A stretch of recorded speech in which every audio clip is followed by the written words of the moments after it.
여러분 안녕하세요. 조민진입니다. 반갑습니다. 저는 신문과 방송에서 17년간 기자로 일하다가 퇴사를 했고요. 지금은 작가로 활동하고 있습니다. 2005년에 문화일보 기자로 처음 시작했고요. 2011년에 JTBC 개국 멤버로 합류해서 이후 10년 동안은 방송 기자로 일했습니다. 그리고 JTBC에 있을 때 2018년 여름부터 2019년 여름까지 1년 동안 영국 런던에서 연수할 기회가 있었어요. 그래서 그때 제가 제 인생에서 처음으로 책을 썼고요. 귀국해서 2019년 가을에 첫 책을 출간하게 됐습니다. 제목이 좀 길어요. 15장. 모네는 런던의 겨울을 좋아했다는데 라는 책인데요.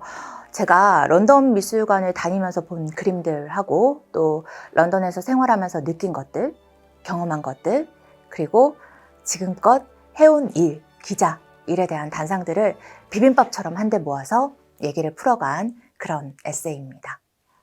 굳이 분류하자면 여행 에세이이기도 하고요. 또 그림 에세이이기도 합니다. 그리고 저는 이렇게 첫 책을 출간한 후에 잇따라 두 번째, 세 번째 책까지 내게 됐습니다. 그러는 사이에 기자라는 직업하고는 이별을 하고 지금은 작가로서 또 다른 인생을 열어가고 있습니다. 기자에서 작가가 된 사람이죠. 저는 어떻게 보면 책을 쓰면서 삶의 형태가 눈에 보이게 변한 경우입니다. 이런 제가 이번 강의를 통해서 여러분들에게 전해드릴 수 있는 메시지는 크게 두 가지 이런 겁니다.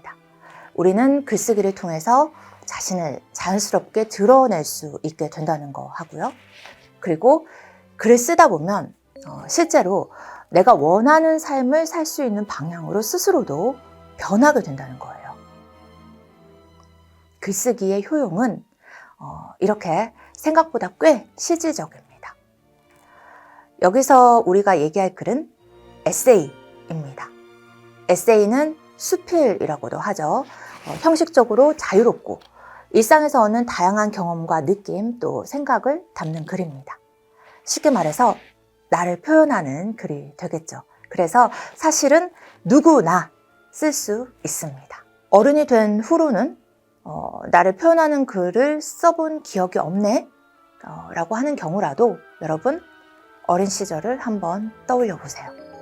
초등학교 때 또 중고등학교 때 썼던 글들 예컨대 일기, 기행문, 독후감 한 번쯤 다 써본 기억 있으시죠? 그런 게 다 에세이의 한 종류입니다.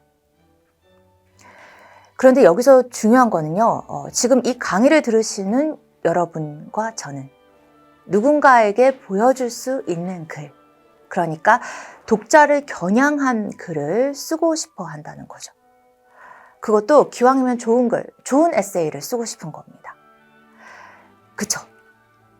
그렇다면은 좋은 에세이란 과연 뭘까요? 제 생각에는요, 좋은 에세이는 궁극적으로 쓰는 사람이나 읽는 사람의 생각과 마음을 어떤 식으로든 움직이는 힘을 갖고 있는 것 같습니다.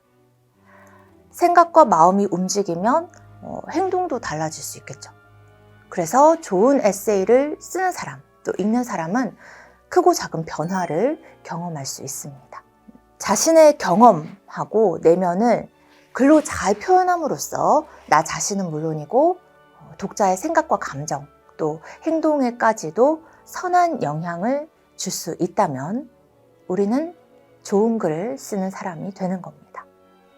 당연히 독자들은 자신의 마음을 두드린 글을 쓴 글쓴이를 기억하게 되겠죠. 제 책들을 읽은 독자님들은요, 저를 아마 이렇게 알고 있을 겁니다. 기자였다가 이제는 작가가 됐고, 책과 그림을 좋아하고, 일찍 일어나는 아침형이고, 또 커피를 좋아하고, 꽤나 성실한 루틴에 따라 사는 계획형이기도 하고, 일에 욕심도 많고 또 좋아하고, 정리정돈, 청소하는 것도 중요하게 생각하고 나름 오랫동안 회사 생활을 했다 정도로요. 다 맞습니다.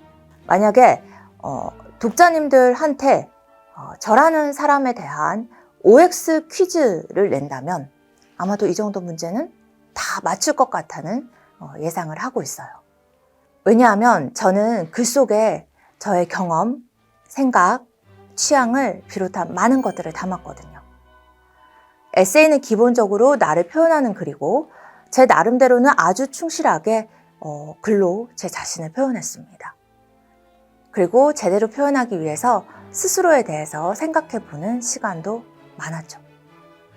그래서 저를 전혀 모르는 분들도 제 책을 읽고 나면 저라는 사람에 대해서 많은 걸 알게 되고 어쩌면 저를 친구처럼 혹은 친구보다도 더 가깝게 여길 수도 있었을 겁니다.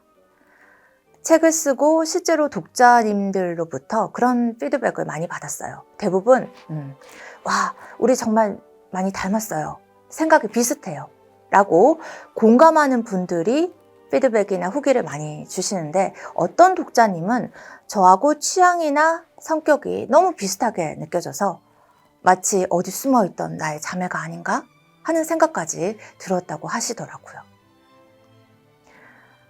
물론 자매끼리도 성격이 많이 다릅니다. 저랑 제 동생은 아주 많이 성격이 달라요. 아무튼 그 독자님은 책을 통해서 저를 그만큼 가깝게 느꼈다는 거죠. 서로 전혀 모르는 사이임에도 불구하고요. 근데 여러분, 이거는 사실 특별한 경우가 아닙니다. 작가의 글을 읽고 작가에게 친밀감을 느끼게 됐다는 반응은 작가 본인이 직접적으로 드러나는 에세이를 읽은 독자들이 건네는 꽤 흔한 반응 중에 하나기도 합니다. 아마 강의를 듣고 계신 여러분들도 그런 경험이 한두 번쯤은 있으실 거예요. 어떤 작가가 쓴 책을 읽고 그 작가가 좋아지고 그래서 그 작가의 책을 여러 권 읽다 보면 마치 내가 오랫동안 알아온 사람처럼 내적 친밀감까지 느끼게 되는 거죠. 굳이 따지면 작가는 책을 통해서 독자에게 이렇게 자신을 각인시키게 되는 거죠. 읽는 이로 하여금 글쓴이에 대한 특정한 이미지를 갖게 만드는 거죠. 결국 에세이를 쓴다는 거는 의도하지 않아도 자신을 자연스럽게 브랜딩하게 되는 일입니다. 그리고 감사하게도 저는 독자님들로부터 책을 읽고 좋은 자극, 동기부여가 됐다는 긍정적인 피드백을 많이 받았습니다. 여행을 하고 취향을 갖고 나가고 일을 하고 책을 읽고 새로운 꿈을 갖는데 힘과 용기를 얻었다는 얘기를 많이 전해주셨어요. 말하자면 제 책이 애초에 자기계발이나 동기부여를 목적으로 쓰인 책들과 비슷한 역할을 하기도 했다는 건데요. 근데 사실 제가 잇따라 쓴 3권의 책은 출판시장에서 이른바 자기계발서로 분류하는 종류는 분명히 아니었거든요. 여행과 그림, 책, 일, 제가 좋아하는 것들을 소재로 한 에세이 장르였는데 그럼에도 불구하고 이 책들이 어떻게 보면 자기계발서가 주는 효용이나 가치도 어느 정도 갖고 있었던 거죠. 제 글에 공감하는 독자들에게는 자연스럽게 좋은 영향을 주게 된 것 같습니다. 글쓴이로서는 무척 행운이죠. 어쩌면 읽는 이에게 감흥을 주고 공감을 부를 수 있다면 사실 모든 책은 어느 정도 자기계발 혹은 동기부여적 속성을 갖고 있을 거예요. 우리가 소설이나 시를 읽으면서도 자신을 돌아보거나 새롭게 마음을 다잡게 되는 경우도 많습니다. 정리해보면요. 저는 좀 쑥스럽기도 했지만 제 자신을 표현함으로써 독자들에게 저를 알렸고 또 공감을 얻기도 했고 서로 좋은 영향을 주고받으면서 궁극적으로는 글을 통해서 소통할 수 있게 됐습니다.